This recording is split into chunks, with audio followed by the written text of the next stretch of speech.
अगला सवाल है, मेरा सवाल ये है कि लोग पूरे साल भर मीट अंडा खाते हैं, लेकिन सावन माह में कहते हैं कि अंडा और मीट नहीं खाना चाहिए, ऐसा क्यों और इसका क्या तत्व है?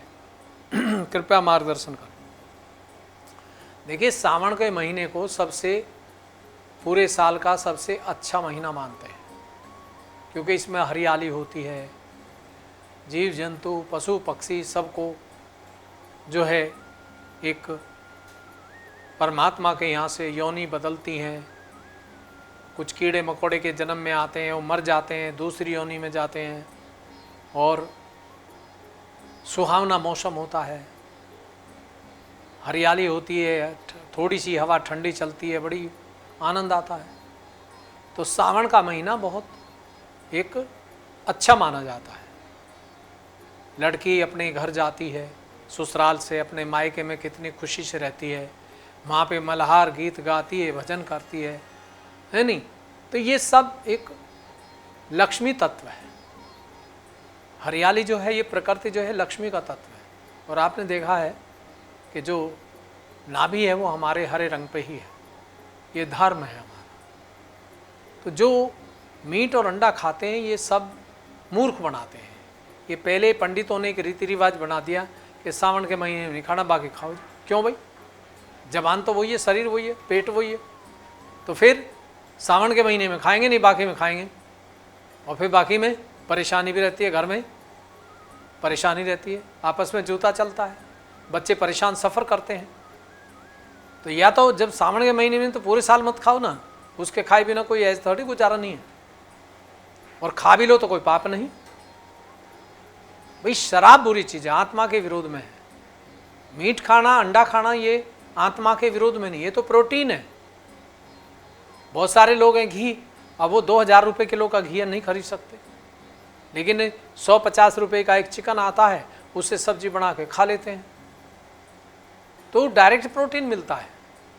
हर आदमी घी नहीं खा सकता है, पचता नहीं है, लेकिन चिकन पच जाता है तो उससे ही प्रोटीन मिल जाता है। तो इसलिए ये सब चीज़ें हैं, ये हमारे खाने के लिए बनाई, लेकिन जो मीट है वो अपने से बड़े जानवर का नहीं खाना चाहिए। हर आदमी, अब पक्षी है उसके कीड़े मकोड़े भोजन है, वो भी उन्हें खाता है, वो भी मर जाते हैं। इसी तरह संसार में एक दूसरे के लिए एक दूसरी चीज़ बनाई गई है। तो ऐसा जो ये अंडा मीट है, ये आप 12 महीना खाएं, सावन के महीने में खाएं, कोई फ़र्क नहीं पड़ता। अगर हम छोड़ रहे हैं तो ये हमारे दिमाग का काम है कि मैं सावन में नहीं खाता हूँ। तो है कौन भाई खाने वाला? आत्मा तो कोई चीज़ खाती ही नहीं है, वो तो मज़े में रहती है। अब ना खाओ तब भी मज़े में है, और खाओ तब भी मज़े में, उससे तो कोई फ़र्क नहीं पड़ता।